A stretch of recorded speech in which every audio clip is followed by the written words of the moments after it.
আসসালামু আলাইকুম। নিপা ডেইলি কুকিংয়ে স্বাগতম জানাচ্ছি আমার আজকের রেসিপি দেখার জন্য। চলে এসেছি এই গরমে খাওয়ার উপযোগী ভীষণ মজার একটি রেসিপি নিয়ে। আমার আজকের রেসিপি চিংড়ি শসা দিয়ে আজকে চিংড়ি মাছ রান্না করে দেখাবো।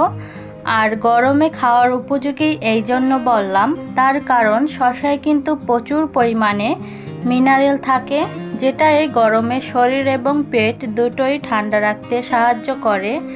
ভীষণ মজার এই রেসিপিটি আমি খুব সহজেই রান্না করে দেখাবো। তো চলুন দেখে নিই শসা চিংড়ি রান্নার পুরো প্রস্তুত প্রণালী। চিংড়ি মাছ দিয়ে শসা রান্না করার জন্য আমি এখানে 1 কেজি পরিমাণ শসা নিয়েছি।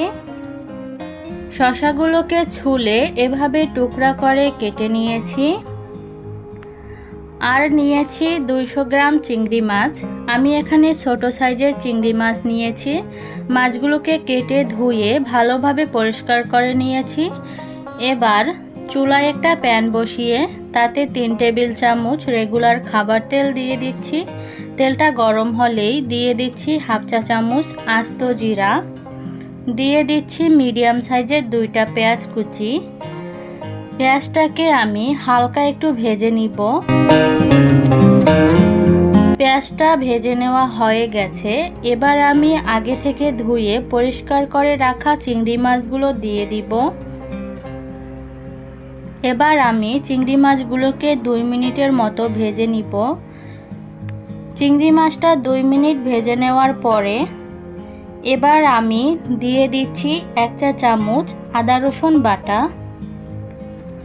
আদা রসুনটাকে আমি চিংড়ি মাছের সাথে কিছুক্ষণ ভেজে নিব, যাতে করে আদা রসুনের কাঁচা গন্ধটা চলে যায়। এবার দিয়ে দিচ্ছি 1 চা চামচ মরিচের গুঁড়া, 1 চা চামচ হলুদের গুঁড়া, 1 চা চামচ ধনিয়ার গুঁড়া। এবার অল্প একটু পানি দিয়ে মশলাটাকে ভালোভাবে কষিয়ে নিব।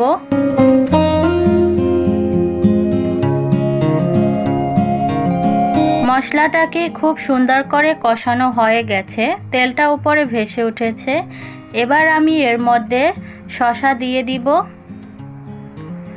দিয়ে দিচ্ছি 5-6টা কাঁচামরিচ ফালি,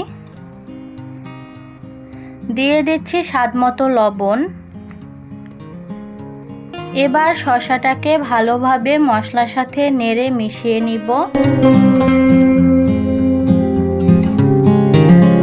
এবার ঢাকনা দিয়ে মিডিয়াম আঁচে 5 মিনিট কষিয়ে নিব। ফিরে এলাম 5 মিনিট পরে। দিয়ে দিচ্ছি মিডিয়াম সাইজের 2টা টমেটো, এভাবে কিউব করে কেটে আবারও শসার সাথে টমেটোগুলোকে ভালোভাবে নেড়ে মিলিয়ে নিব। এবার ঝোলের জন্য দিয়ে দিচ্ছি 2 কাপ পানি। পানি দিয়ে ভালো করে মিশিয়ে নিয়ে এবার ঢাকনা দিয়ে ঢেকে দিব আর মিডিয়াম আঁচে শসা সিদ্ধ হওয়া পর্যন্ত রান্না করে নিব। ফিরে এলাম শসা সিদ্ধ হওয়ার পরে। এবার দিয়ে দিচ্ছি 1/2 চা চামচ ভাজা জিরার গুঁড়া আর পরিমাণ মতো ধনিয়া পাতা কুচি দিয়ে দিলাম। এবার ভালোভাবে মিক্স করে নিয়ে আমি চুলাটা অফ করে নিব। আমার রান্নাটা পারফেক্টভাবে হয়ে গিয়েছে। নামানোর আগে লবণটা চেক করে নেবেন। তৈরি হয়ে গেল চিংড়ি মাছ দিয়ে খুবই মজার শসার রেসিপি। আশা করছি আমার আজকের রেসিপি আপনাদের ভালো লেগেছে। ভালো লাগলে চ্যানেলটি সাবস্ক্রাইব করার অনুরোধ রইল। আজকে এখানেই বিদায় নিচ্ছি।